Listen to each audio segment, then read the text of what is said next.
আপনি ভারতের পাও চাটেন কেন? তার সাথে কি আপনি দুস্তি করছেন? এই চশমখোর ভারত আমাদের কাছ থেকে টাকা নিয়ে খায়।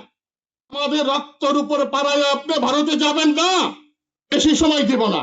এই 26-এর মধ্যেই জুলাই সনদ বাস্তবায়ন করতে হবে, করে ছাড়বো ইনশাল্লাহ।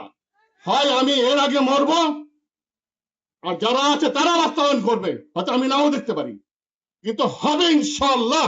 আল্লাহ সাক্ষী। বলতেছি এই সমস্ত বাদ দেন। এই সমস্ত এই দুর্নীতির জন্য তো হাসিনের পতন হয়েছে, তাই না? আর আপনি ভারতে যাবেন না, ভারতের দরকার নাই। ডক্টর ইউনূস দেখাই দিয়েছে যে ভারত ছাড়া আমরা চলতে পারি। আপনি ভারতের পাও চাটেন কেন? ডক্টর ইউনূসের সময় ভারতের একটা লোক দেশে আসতে পারেন নাই, আপনি ক্ষমতায় বসছেন, আর ভারতের বড় বড় রয়ের লোকেরা মুসার আপনার দেশে আসতেছে, মিটিং করতেছে। কি ব্যাপার? তার সাথে কি আপনি দুস্তি করছেন?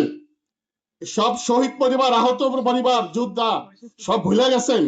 18 কোটি লোক ভুলে গেছেন? হ্যাঁ, আপনিও ভারতে যাবেন না। আমাদের রক্তের উপরে পাড়ায় আপনি ভারতে যাবেন না। ভারত ছাড়া আমরা চলতে পারি। আগে বলতো ভারতের এটা না হলে চলে না, ওইটা না হলে চলে না। আমরা দেখাই দিছি 2 বছর ভারতের কিচ্ছু আমরা চাই না। আমাদের দেশের আলু পেঁয়াজ গরু খায় এখন। আগে বলতো ভারতের আলু ছাড়া পেঁয়াজ ছাড়া বাংলাদেশ চলে না। ভারতের কি, ভারতের টাকা আমাদের দেশে আসতে হবে। কোটি কোটি হাজার কোটি টাকা ভারত নেওয়া যায়, আমরা ভারত থেকে 1 পয়সা আনতে পারিনি কোনোদিনও না। এই 54 বছর আমরা ভারত থেকে কিচ্ছু পাইনি। সত্য কথা সারা বিশ্ব জানে। এই চশমখোর ভারত আমাদের কাছ থেকে টাকা নিয়ে খায়। অতএব ভারতে যাওয়ার দরকার নাই। আমাদের দেশের লোক অনেক কর্মঠ, ওরা কাজ করতে পারে। পাকিস্তান আমাদেরকে অবহেলা করছে যে বাঙালি কোনো কাজে আসবে না।